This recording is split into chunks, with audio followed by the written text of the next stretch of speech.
Tayong mga Pilipino, kilala tayo bilang masisipag pagdating sa pagtatrabaho. Kaya naman yung iba sa atin, pupunta pa ng ibang bansa para magtrabaho. Pero hindi pala natin namamalayan na nagkakasakit na tayo bigla. At baka isa ka na sa sinisikmura. Ang common na tawag ng karamihan, acidic, GERD, heartburn, or acid reflux na tinatawag. Paano to na-develop? Ang mga free radicals na na-absorb natin araw-araw ay hindi natin nakikita.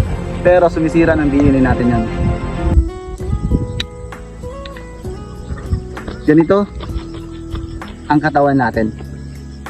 Sobrang linis kapag healthy ka. Pero what if ang free radicals na hindi natin naiiwasan ay sa nakukuha natin sa pagkain?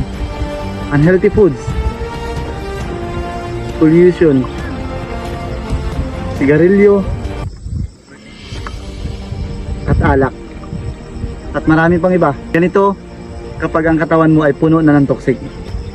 Paano mo siya masusolusyonan? Mayroon ako na-discovery kung paano ito maging healthy ulit. Yan ang Santi, daily na tinatawag. At ito rin ang ginagamit ko araw-araro. Paano siya i-epekto sa katawan natin? Simple. Gagamit ka lang ng capsule everyday. Pwede ito sa empty stomach.